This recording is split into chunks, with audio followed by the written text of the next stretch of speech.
Bapak Ibu saudara-saudara yang diberkati Bapak Yahweh, kami senang bertemu dengan Bapak Ibu saudara semua. Salam alaikum. Kebahagiaan yang paling indah dalam hidup ini sebagai anugerah Bapa adalah sehat.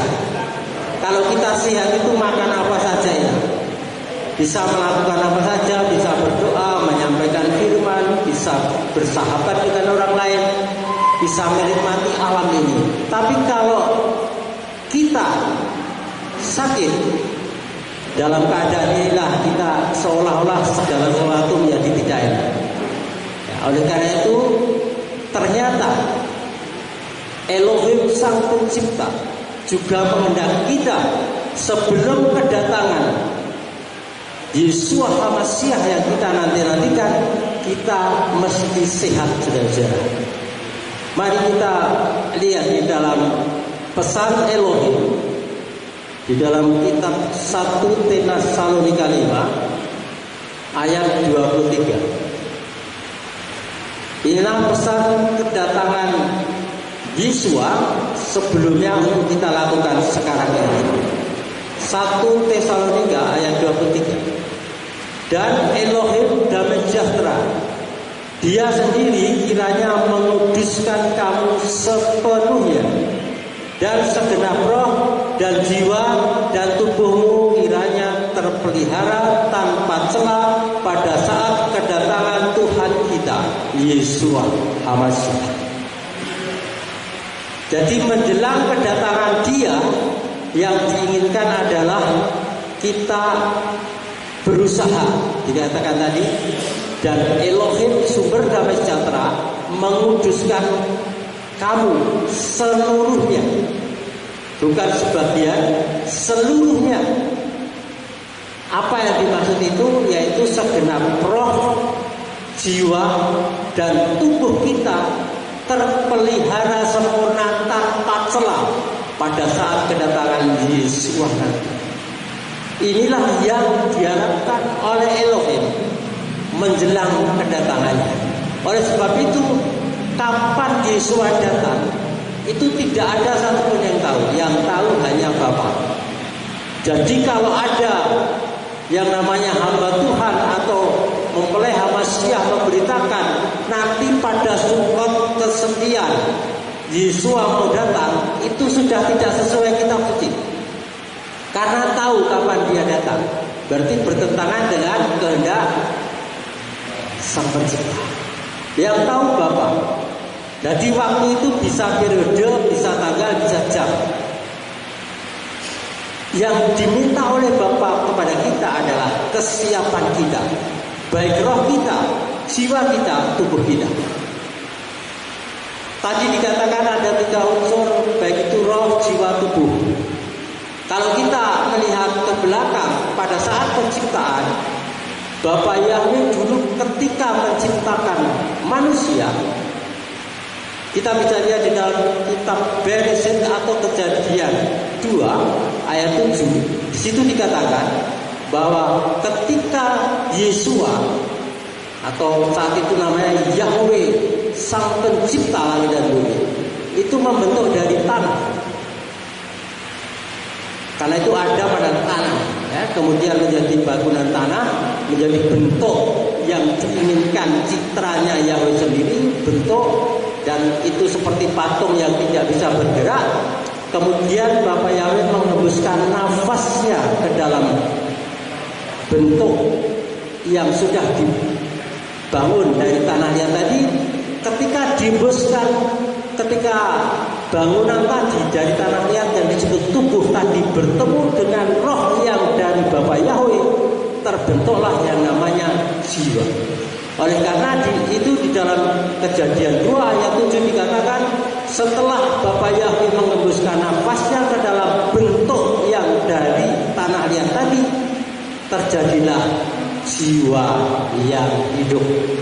Inilah keistimewaan manusia. Berbeda dengan binatang, ya, tidak dihembusi nafas tapi diciptakan.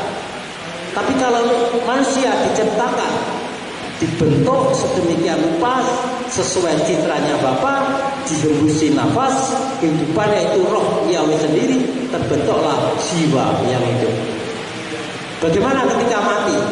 Ketika mati sesuai dengan apa yang dikatakan Yeshua HaMashiach, ketika mati roh itu kembali kepada Elohim, ditempatkan di Firdaus, pangkuan Abraham. Untuk orang benar, untuk orang jahat, rohnya ketika meninggalkan tubuh kembali kepada Elohim, ditempatkan di Hades. Bukan masuk neraka ya, itu nanti urusannya neraka surga. Kemudian tubuhnya kemana? Tubuhnya kembali kepada tanah. Dikuburkan di pemakaman. Inilah yang digunakan oleh si Satan penyesat. Manusia digerakkan seolah-olah setelah orang mati kehidupannya ada di dalam kuburan. Tertipu itu ya. Di kuburan tidak ada apa-apa. Di situ hanya ada tanah dan tulang. Dan itu sudah tidak berpengaruh pada kehidupan. Yang berpengaruh rohnya. Karena itu baik itu orang jahat orang benar, ketika mati Yesus katakan kembali kepada Elohim. Cuma dia orang benar itu orang jahat. Kalau itu orang benar dikategorikan domba masuk Firdaus, ke pangkuan Abraham. Kalau itu orang jahat, ya kambing, ya itu ditempatkan di Hades, atau orang umum menyebutkan alam barzakh. Kalau kita menyebutkan Firdaus, sana al Hades, bawah ya, itu adalah sesuatu yang sesuai kitab suci. Oleh karena itu, ketika kita hidup ini, jiwanya yang bekerja. Jiwa kita yang bekerja, ada perasaan, ada pikiran, ada kehendak, itu jiwa. Jiwa yang hidup. Ketika roh terlepas dari tubuh, jiwanya tidak ada. Sudah kenyang. Yang ada rohnya. Karena itu ketika Yesus katakan siapa percaya kepadaku dia akan memiliki hidup kekal, itu menunjuk pada rohnya, bukan tubuhnya. Tapi Satan menipu seolah-olah di kuburan, sehingga orang kalau mau nikah, kalau sudah neneknya meninggal, datang ke kuburan minta restu. Itu kebodohan yang diarahkan oleh si setan itu, seolah-olah di kuburan itu. Di kuburan tidak ada apa-apa. Tetapi yang ada adalah urusannya di Hades atau di Taman Firdaus. Dan menjelang kedatangannya yang kedua, maka diharapkan roh jiwa tubuh kita dalam kondisi sehat, sehingga kita bisa mempertanggungjawabkan di hadapan Bapa. Oleh sebab itu Yesus mengatakan, kalau kita sudah mati kemudian diinjili keselamatan, itu sia-sia, tidak bisa. Karena yang dipertanggungjawabkan adalah terutama jiwanya yang berkaitan dengan roh dan tubuh. Oleh karena itu yang dihitung dinilai dalam buku kitab kehidupan anak domba itu adalah perbuatan kita selama di bumi kita hidup, selama jiwa itu ada. Inilah karena di dalam jiwa itu sumber kebenaran dan juga sumber dosa. Itu di jiwa. Dan itu sesuai juga dengan apa yang dinyatakan Rasul Saul di dalam 2 Korintus 7 ayat 1. Saya bacakan saudara, 2 Korintus 7 ayat 1. Ini jarang dibacakan. Ini adalah firman untuk kita hidup sempurna. Kita siap atau tidak mau, firman ini mesti dipertanggungjawabkan. Ya, karena semua firman yang disampaikan Bapa itu akan kembali pada Bapa, tidak sia-sia, pasti membawa hasil. Selanjutnya, hai yang terkasih, karena memiliki janji-janji ini, kita dapat menyucikan diri kita sendiri dari semua pencemaran daging dan roh, dengan menyempurnakan kekudusan di dalam takut akan Elohim. Ya, saya ulangi lagi. Selanjutnya, hai yang terkasih, karena memiliki janji-janji ini, kita dapat menyucikan diri kita sendiri dari semua pencemaran daging dan roh dengan menyempurnakan kekudusan di dalam takut akan Elohim. Ini cocok dengan 1 Tesalonika 5 ayat 23 tadi. Kesempurnaan roh jiwa tubuh kita. Di sini ada polusi daging dan roh, pencemaran daging dan roh. Inilah yang membuat segalanya menjadi harus diperhatikan di dalam hidup ini menjelang kedatangan Tuhan. Saya akan sampaikan 3 hal yang bisa mencemari daging roh jiwa kita. Yang pertama kita akan melihat unsur roh dulu. Kalau berbicara tentang roh kita, maka itu berkaitan dengan hal-hal yang berkaitan dengan Bapa. Ya. Ketika roh kita ini menikmati firman Elohim, atau roh kita ini menikmati ajaran-ajaran sesat, itu sama tanggapannya. Karena itu Rasul Saul itu menyatakan bahwa jangan sampai hati nuranimu tercemar. Jangan sampai hati nuranimu itu dikatakan tidak layak di hadapan Bapa. Mengapa saudara? Orang yang rohnya tercemar itu umumnya dari doktrin-doktrin yang berlawanan dengan firman Elohim. Ketika orang menerima pengajaran-pengajaran dari unsur-unsur ragi-ragi, Tuhan Yesus mengatakan waspadalah terhadap ragi Farisi, ragi Saduki, Herodian. Itu saat itu ditujukan kepada orang Farisi saat itu, orang Saduki yang ada, supaya hati-hati. Itu maksudnya adalah supaya kita fokus pada firman Elohim, ajaran yang sempurna dari Bapa Yahweh. Yesus datang untuk menyempurnakan pengajaran yang dulu dianggap salah. Itu Yesus itu menyempurnakan, menggenapi. Karena itu Yesus katakan, aku datang bukan untuk menghapus Torah, tapi menggenapi. Jadi segala sesuatu yang dulu diselewengkan ketika masa pembuangan Israel, itu banyak unsur-unsur yang dibuang dari Torah, kemudian ditambahkan nilai-nilai baru dari Torah, akhirnya menjadi kacau dan menjadi tradisi-tradisi dunia. Yesus datang untuk membetulkan, meluruskan pandangan yang salah, juga menyatakan apa yang sudah digenapinya. Oleh sebab itu, segala pengajaran yang bertentangan dengan firman Elohim itu akan membuat roh kita tercemar. Karena apa? Roh kita ini berasal dari Sang Pencipta. Adanya kudus. Karena itu ketika bayi, saya pernah diperlihatkan, ketika bayi ternyata saat itu usia bayi anak saya itu umurnya 7 bulan. Kami berdoa, kemudian kami minta Bapak membukakan alam roh. Sekarang karena saya melihat bayi 7 bulan itu sudah bisa menyanyi. Saya melihat di situ memuji-muji, luar biasa ini. Dan itu tepat bahwa itu ciptaan Elohim. Karena itu tiap pagi malam kami masih doakan. Kemudian saya sama istri menyembah Bapa dalam roh dan kebenaran. Kami terus mengelus dia. Kami tahu anak ini meninggal. Anak ini terkontraksi. Ketika saya jamaah doakan dalam nama Yesus, perutnya itu berkontraksi. Tidak biasa itu berkontraksi. Gerak itu menanggal. Dan di alam roh Tuhan membuka. Luar biasa.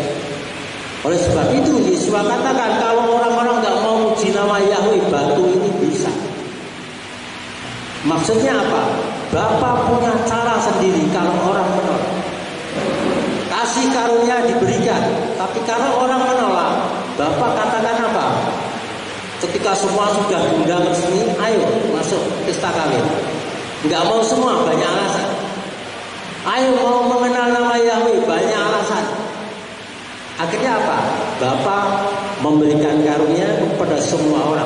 Panggil semua orang yang mau datang beroleh anugerah keselamatan. siapapun. Oleh karena itu kita berbahagia dipanggil Bapa, dan sekarang kita menanti kedatangan Tuhan harus menyempurnakan roh, jiwa, tubuh. Oleh karena itu pengajaran ini saya sejak remaja sudah aktif dalam kegiatan rohani, kemudian SMA mulai terjun dalam pelayanan rohani. Ya, saya mulai saat itu beda dengan yang lain. Kelas 3 SMA saya sudah didoakan kepenuhan Roh Kudus, kelepasan, diajar menyembah dalam roh dan kebenaran, diajari firman Elohim secara khusus, diajari menghafal ayat-ayat, kemudian menyampaikan lewat media-media untuk mencari orang. Saat itu saya karena mengabaikan tata krama, saya bergerak di terminal. Saya berani, saya datangi orang, saya bertanya. Saya duduk di situ, ada yang datang menyerobot tas saya pegang, kemudian katakan, terima kuasa Tuhan saya bilang. Akhirnya apa? Saya melihat itu ada mengalir api. Dia rebah, bangun, kemudian dia bilang, saya dulu orang tersentak, tapi karena orang-orang saya membela jadi seperti ini, saya jadi garis seperti ini. Apa yang harus saya perbuat, Mas? Saya bilang, kembali ke asalmu. Rumahmu mana? Klaten, pulang Klaten. Gak bawa uang, minta kasih. Saya cuma bawa uang saat itu sekitar 3.000 atas. Cukup. Kembali. Jadi saya berani. Kemudian ketika diundang di gereja, saudara, saya khotbahnya gak mau dimimbar di depannya. Kemudian pendeta majelis ketika saya undang orang itu maju. Itu kalau nggak kuasa Elohim nggak bisa, saudara. Maju minta. Saya dulu nggak tahu tata krama, langsung Tuhan pluk jatuh rebah semua memuji nama Yahweh dalam bahasa. Jadi saya bergerak seperti itu. Ternyata apa? Orang-orang yang sudah dipanggil dijabat semula itu kalau memang dari rohnya betul-betul tanpa mengabaikan pikiran-pikiran nanti tersinggung dan terusnya, itu ternyata kuasanya mengalir luar biasa. Tapi setelah lama-lama pengalaman, mulai memperhatikan tata krama, kuasanya juga menurun. Tapi kalau pas kepenuhan roh penuh, itu luar biasa. Jadi itulah, sehingga saya bisa melihat, menyaksikan, mengalami sendiri apa yang dikatakan Rasul Paulus di dalam 2 Korintus itu, 1 Korintus juga, bahwa ada 9 karunia penyataan Roh Kudus. Itu benar. Sabab saya mengalami sendiri. Ada karunia nubuat, karunia bahasa roh, menghasilkan bahasa roh, membeda-bedakan bahasa roh, karena hikmat, manfaat, kesembuhan, mujizat, ada semua itu sudah. Kalau kita untuk pelayanan memuliakan nama Yahweh, memberitakan firman, karunia itu digunakan saat kita menyampaikan firman dan diteguhkan dengan namanya karunia penyataan roh. Itu yang terjadi. Jadi Elohim menginginkan roh kita ini benar-benar roh yang berpaut dengan kebenaran. Karena itu kita harus ikuti ajaran firman Elohim. Saya dulu hidup dari 3 denominasi gereja. Itu beda-beda. Ternyata apa? Denominasi yang satu itu menerapkan bagian kitab suci, tapi yang lain tidak. Denominasi yang kedua yang saya ikuti itu menerapkan sebagian besar kitab suci, tapi ada yang tidak. Denominasi yang ketiga itu campuran, tapi tetap ada yang tidak disukai dari kitab suci. Akhirnya Roh Kudus membawa saya ke kitab suci. Ternyata denominasi itu membatasi penerapan firman Elohim secara sempurna. Oleh karena itu sumber kebenaran yang hakiki adalah kitab suci.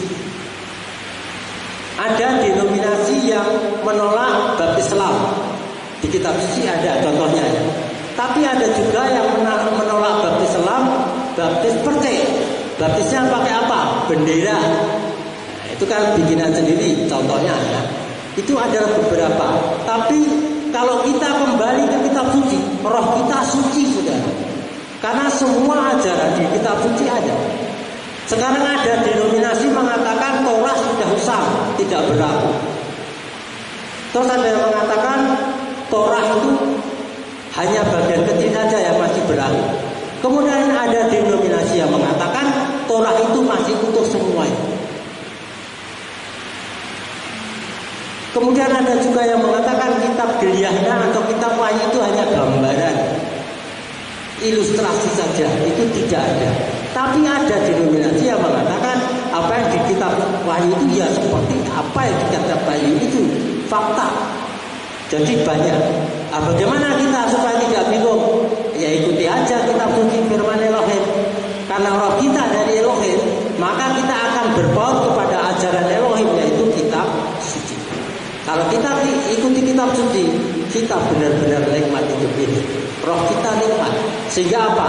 Alam roh yang disediakan oleh Elohim terbuka bagi kita. Nah itu hal yang sangat indah. Coba bayangkan kalau saudara mendoakan orang yang kerasukan. Kemudian kalau alam roh tidak dibukakan, saudara tidak tahu yang menguasai orang itu roh apa. Dikuasai roh jahat atau tidak. Itu kan perlu karunia membedakan roh.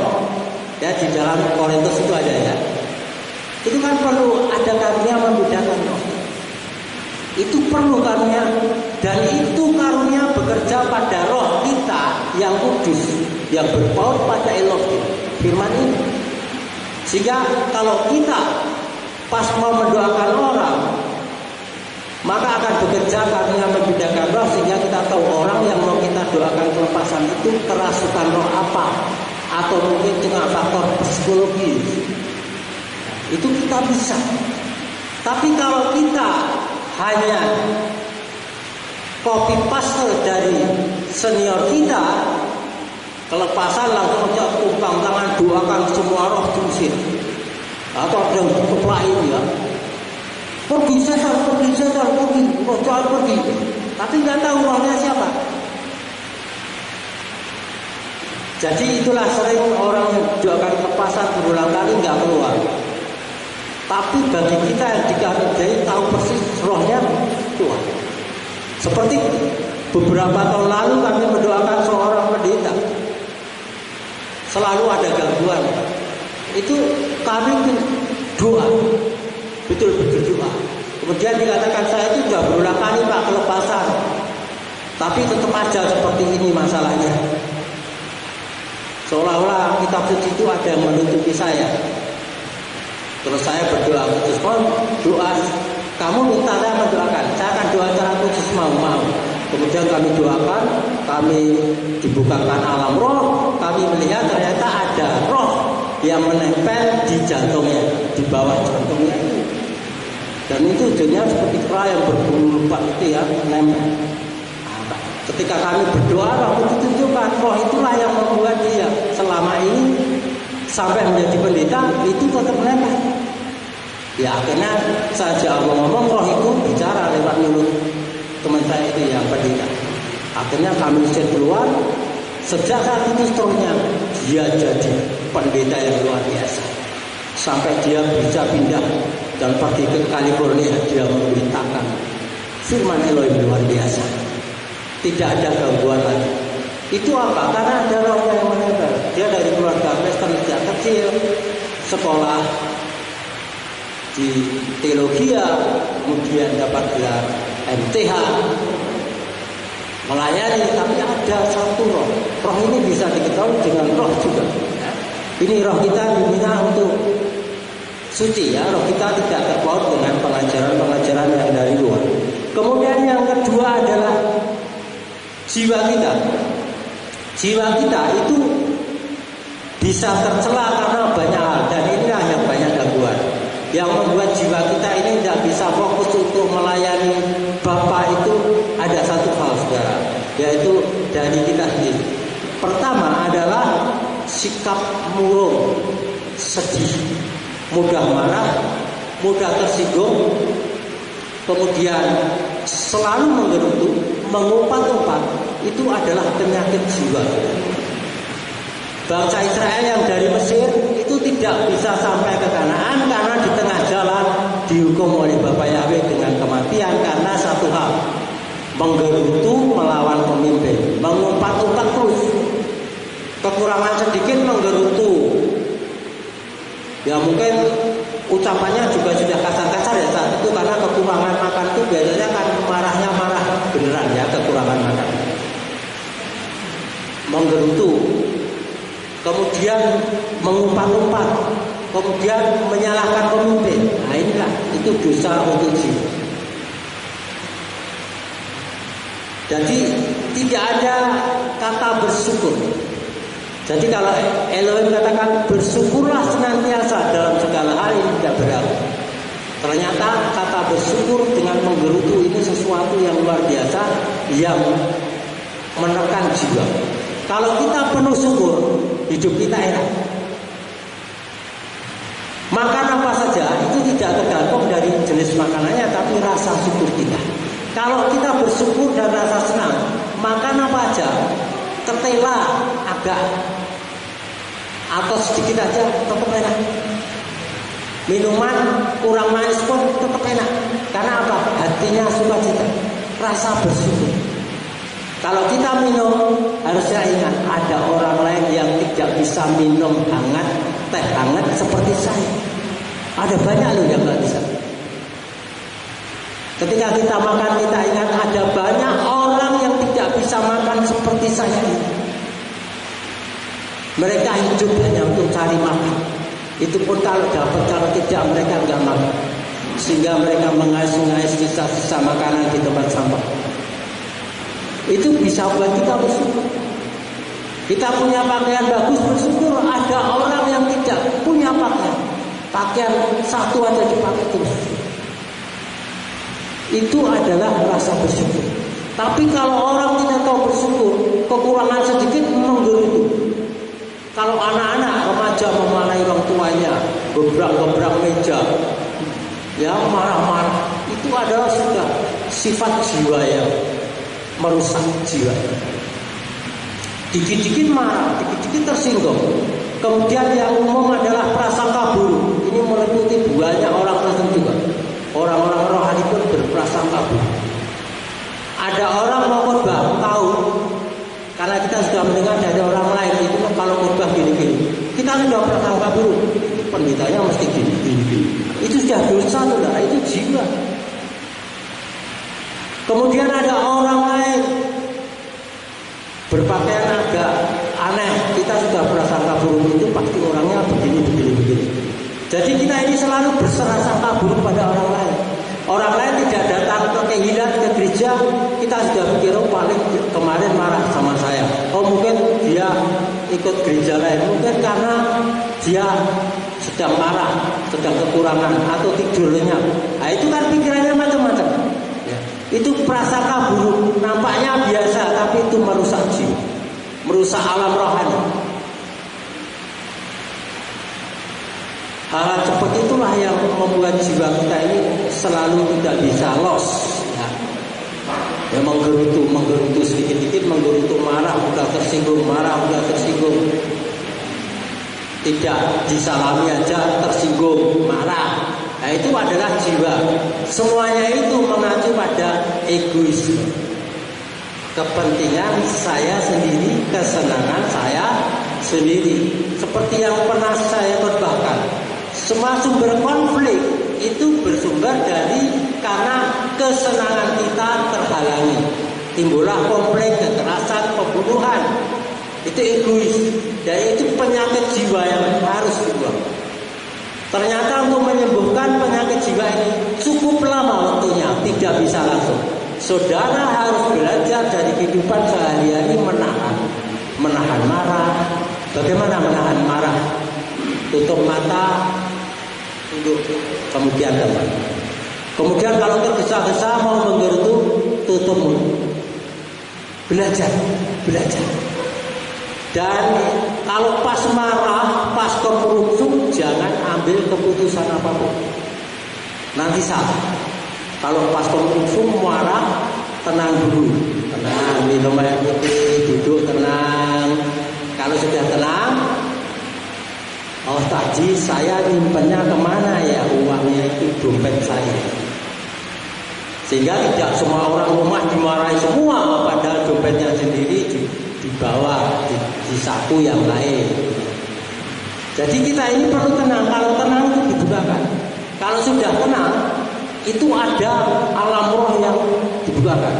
Karena itu firman Allah mengatakan dalam tinggal tenang dan percaya terletak kekuatan. Jadi kita perlu tenang. Tenang itu harus menguasai jiwa kita. Jiwa ini yang sangat sulit disembuhkan, itu penyakit jiwa tadi. Suka marah, suka menghakimi, suka menteror orang, ya kan? Suka umpat-umpat, menggerutu. Ini harus belajar. Belajar, saya katakan belajar itu tidak bisa. Setahun pun mungkin belum bisa. Latihan terus sampai bisa. Saya ngomong, saya ngalami. Jadi belajarnya itu sangat lama. Saya dulu kan belajar bela diri, senangnya SMP itu berkelahi. SMA masih berkelahi, suka berkelahi. Ya. Jadi pengalaman berkelahi di mana-mana. Suka mukul apa-apa, suka mukul. Ya, dikecewakan datangi pukul. Kerubutan itu biasa. Tapi itu masa lalu. Dari itu firman lebih belajar sampai bisa kuasai, sehingga tenang, hidup ini enak, nyaman. Sehingga ketika semua tenang, karunia roh dinyatakan, terbuka alam roh, sehingga Tuhan membukakan alam roh bagi saya.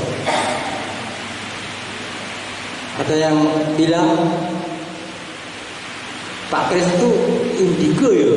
Saya bilang nggak tahu itu indigo atau apa, yang jelas Elohim sering membukakan saya alam roh yang orang tidak tahu saya, tapi saya tahu. Kemudian penyakit yang lain yang merusak kita untuk tubuh. Ternyata apa? Bapak Yahweh itu juga berurusan dengan pangan kita. Urusan pangan, makanan itu berurusan. Kita bisa melihat di dalam kitab Kejadian 1 ayat 29 ya. Di situ kan Bapak Yahweh menetapkan makanan untuk manusia itu biji-bijian dan buah-buahan. Titik, berarti vegetarian. Makanan untuk makhluk yang lain, hewan, ternak dan seterusnya itu tumbuhan. Itu yang menetapkan Bapak Yahweh ya. Berarti Bapak Yahweh kan berurusan dengan soal makanan, mengatur. Kemudian setelah masa air bah, zaman Noah, di dalam Kejadian 9 ya, ayat 3 itu dikatakan Bapak Yahweh juga yang memerintahkan Noah. Sekarang kamu boleh makan semua yang bergerak, yang hidup, di samping biji-bijian dan tumbuh-tumbuhan. Jadi ditambahkan daging boleh, ya, dari hewan boleh. Cuma di situ ada peringatan beberapa yang diperingatkan oleh Bapak. Jadi soal makan pun Bapak Yahweh mengatur untuk umat kudusnya.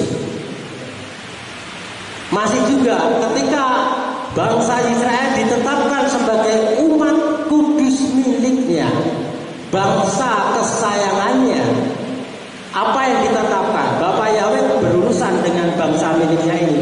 Dia juga atur makanannya di dalam kitab 2 Yikra atau kitab Imamat pasal 11 saudara. Di situ diatur makanan untuk umat kudus Tuhan, tapi bukan untuk bangsa lain. Diatur di situ. Terutama apa saudara? Babi, ya, daging babi ini kesukaannya. Kalau masak pakai itu minyak babi, katanya lebih enak dari yang lain. Kalau daging babi juga enak, itu kesukaan bangsa-bangsa. Tapi untuk umat kudus Tuhan tidak boleh. Saya dulu sebagai orang Kristen menentang, kalau tidak boleh. Semua kan kita sudah dimerdekakan. Nah, oleh Hamasiah sudah dimerdekakan, semua makan boleh. Tapi saya bergerak terus menikmati firman Elohim, akhirnya dibukakan. Merdeka itu bukan untuk kedagingan, tapi untuk kemuliaan nama Bapa. Orang yang merdeka itu malah ada ada aturan yang ketat. Orang yang tidak merdeka itu nggak ada aturannya. Tapi orang yang sudah merdeka itu ada aturannya. Negara yang belum merdeka bebas, ya barbar, masyarakat luas, ya bebas. Siapa kuat menang. Tapi di dalam negara yang merdeka ada aturannya. Kita ketika dimerdekakan, contohnya Bani Israel, ketika dipilih dari segala bangsa menjadi umat kesayangannya, Bapak Yahweh berurusan dengan Israel. Apa-apa diatur. Tapi sebelumnya tidak. Kemudian ketika kita menyadari bahwa kita dipilih dengan ditebus, dibeli dengan darah Yesua, kita juga ada aturan. Kerajaan gelap kepada kerajaan terang. Aturannya sekarang kerajaan terang. Aturannya banyak saudara-saudara, tapi kita bisa melihat makanan-makanan di situ. Ada yang menentang saya, Pak Kris, itu kan ajaran Taurat itu sudah usang, sudah nggak berlaku, itu zaman dulu Bani Israel. Terus saya bilang, oke, sekarang kita di perjanjian baru atau Brit Kadasa. Kita buka Kisah Rasul 15 ayat 29. Di dalam Kisah Rasul 15 ayat 29, di situ dikatakan oleh rasul-rasul, Roh Kudus dan kami menetapkan kamu yang bergabung dengan kami yang sudah dikuduskan itu, milik Yesua itu, kamu tidak boleh makan makanan bekas penyembahan berhala. Ini yang utama. Kita ingat mengapa Daniel dulu tidak mau makan hidangan raja. Saya pernah pelajari hidangan raja Babel itu kayak apa. Itu ternyata hampir semua dari daging. Semua daging. Itu enak semua. Sebelum dimakan bersama oleh raja dan punggawanya, kemudian ahli-ahli di situ, ahli-ahli spiritual di situ mempersembahkan sebagian wakil dari makanan itu kepada dewa-dewanya. Setelah itu baru dimakan bersama. Daniel tidak mau makan makanan bekas penyembahan berhala. Dia bilang, sayur sama sudah nasi saja. Ternyata apa? Mereka melihat Daniel dan kawan-kawannya itu cuma makan sayur dan nasi, tetap subur. Jadi kita melihat di sini yang menentukan kita sehat atau tidak, tumbuh kembang dengan baik atau tidak, berkat Elohim. Berkat Elohim yang menjadikan kaya, berkat Elohim yang menjadikan kita sehat. Amin. Ya, jerih payah tidak menambahinya. Artinya apa, saudara-saudara? Artinya kalau kita itu menghindari makanan yang dilarang Bapa, kita menikmati makanan yang dibolehkan Bapa, itu kita diberkati. Bapa bilang kamu nggak boleh makan daging babi. Bapak tahu, mungkin manusia tidak tahu bahayanya seperti apa. Juga masalah anjing. Ketika saya berkhotbah tentang anjing, banyak orang-orang yang menentang saya. Tetapi saya tetap berkomitmen memberitakan kebenaran. Saudara bisa baca di dalam kitab Yesaya 66 ayat 3 dan ayat 17. Di situ dikatakan mereka itu mempersembahkan korban domba ya, tapi juga berkorbankan apa? Anjing dan darah babi. Itu Yesaya 66 ayat 7. Di Yesaya 66 ayat 17, mereka itu mengorbankan persembahan sajian, tapi juga mengorbankan makan apa ya, saudara? Daging babi dan tikus. Itu kan dikatakan orang-orang seperti itu tidak layak di kerajaan surga. Itu seperti itu keras. Apa semua pendeta menerima yang seperti ini? No, tidak, banyak yang menolak sudah. Tapi saya berpihak pada firman Allah. Kalau saya percaya pada firman ini, saya memiliki bagian dari kerajaan itu dan jaminan yang tetap. Tapi kalau saya berpihak pada segala sesuatu ajaran denominasi manusia, saya tidak punya harapan. Karena kalau mereka mati lebih dulu gimana? Ada orang anak muda sudah umurnya sekitar 20 tahun mengatakan, Bapak selalu memberitakan nama Yahweh, Yahweh, Yahweh, Yahweh. Gak boleh makan daging babi segala. Oh, mayat kris gitu-gitu. Maksudnya apa? Oh, cepat mati Bapak macam itu. Terus saya bilang gini jawabannya. Kalau soal mati itu bukan urusan saya. Tapi nampaknya kalau soal mati itu lebih dulu kamu daripada saya bilang begitu. Dia marah-marah. Ini 3 bulan kemudian mati dia dikubur. Jadi itu seperti itu. Jangan main-main dengan firman Allah. Jadi ada banyak seperti itu. Tapi ada juga yang banyak masyarakat Kristennya itu malah seolah-olah mendemonstrasikan. Inilah kami orang bebas. Saya pernah menemukan, tidak perlu saya sebutkan tempat, saudara bisa lihat kalau di dunia internet mungkin atau di TV pernah diangkat, ada pasar khusus orang-orang Kristen gitu. Di situ seperti dipamerkan melawan Elohim, saudara. Tikus, biawak, babi, anjing, semuanya itu kan dilarang oleh Bapak ya. Kelelawar di situ, ada yang sudah setengah matang, ada yang matang. Saya pernah di situ, kemudian saya nyontek, saya pelajari di rumah. Wah, luar biasa. Seolah-olah mereka itu menentang. Gila, saya ini sudah orang Kristen bebas, makan aja siapa boleh. Itu tidak benar, saudara. Orang yang bebas tidak ada aturannya. Memang betul. Tapi orang yang merdeka ada aturannya. Kita adalah orang merdeka, dimerdekakan oleh Roh Kudus.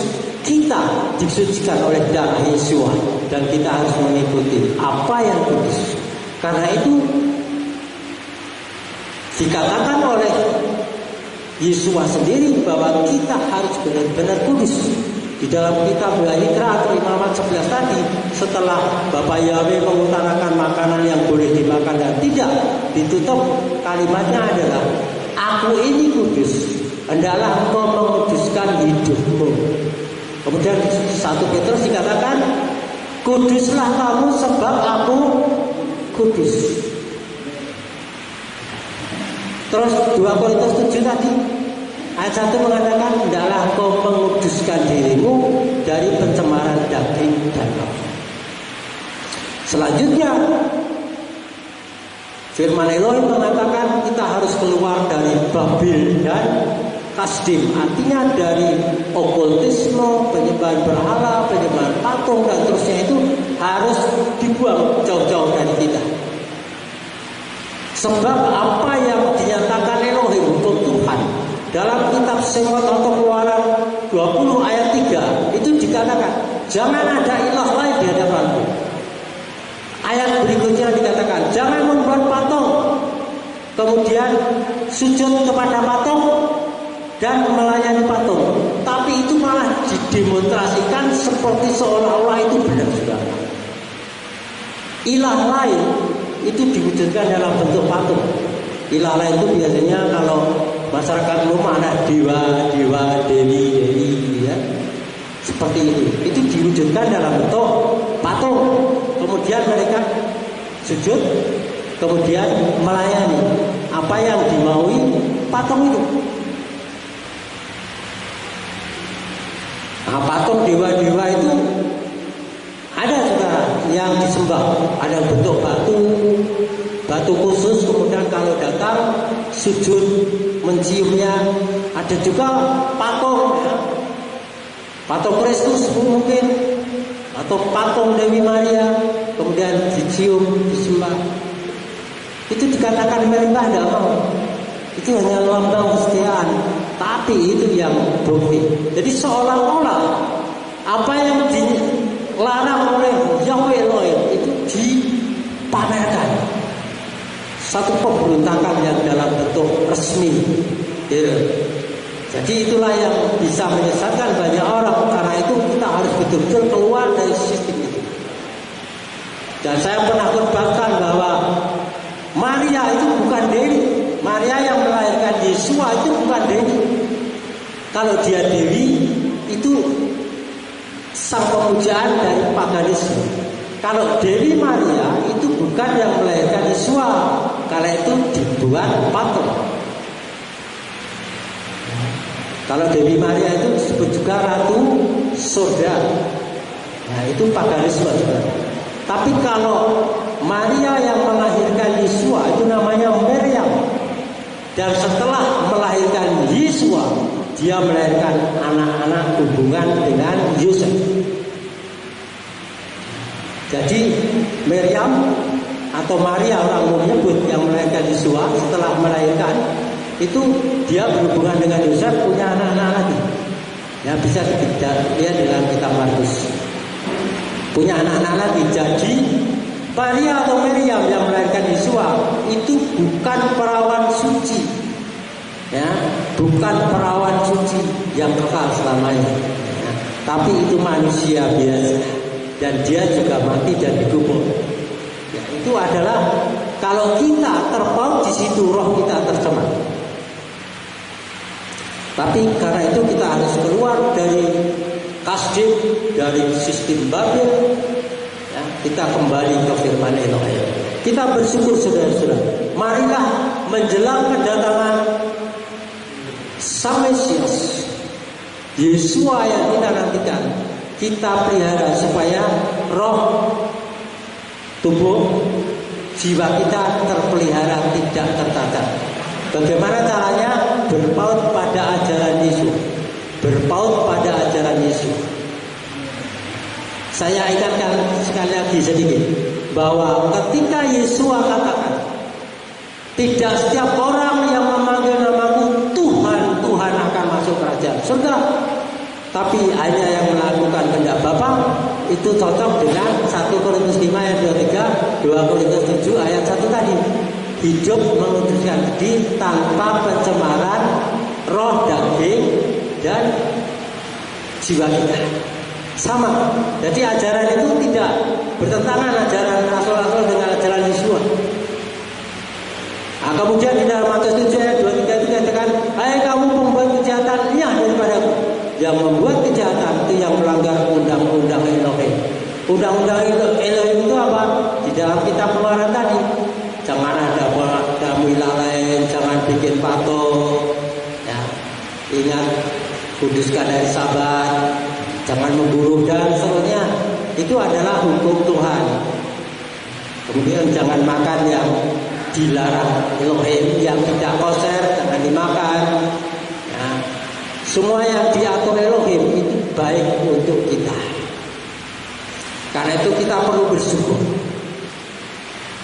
Kita bersyukur diajari Bapa bahwa hidup kita diatur oleh undang-undang yang dari Bapa.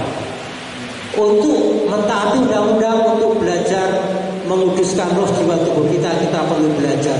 Mari kita belajar. Belajar itu sering ada salahnya, tapi kita harus tetap belajar. Karena Tuhan menginginkan kita bertumbuh dalam pengenalan akan Dia, dalam kasih, dalam kesempurnaan. Kita harus bertumbuh, jangan bayi terus, jangan anak-anak terus, tapi kita bertumbuh untuk melayani Dia. Dan ingat, siapapun yang menghalangi untuk melayani Yahweh akan berhadapan dengan Yahweh, akan berperkara dengan Yahweh. Bersyukurlah kita, saudara-saudara, karena sudah diselamatkan. Saya berdoa, kita semua beroleh kekuatan, beroleh pencerahan untuk kita tumbuh kembang sesuai firman Elohim. Haleluya. Bapak Yahweh memberkati. Amin. Mari kita berdoa, saudara. Bapa, Engkau telah memberi pencerahan pada kami, penerangan, mengingatkan kami pentingnya kami memelihara roh jiwa tubuh kami supaya tidak bercela menjelang kedatangan-Mu ya Yesus Mesias. Mari Roh Kudus urapi kami, kuatkan supaya kami bisa mengikuti firman-Mu tadi. Berkat-Mu Kau turunkan Bapa untuk setiap keluarga, setiap pekerjaan, usaha, apa yang dirancangkan, dilakukan saudara-saudara kami ini, dibuat Bapa berhasil dan beruntung. Urapan Roh Kesetiaan padamu ya Bapa Yahweh nyata dalam nama Yesus Hamasiah. Amin.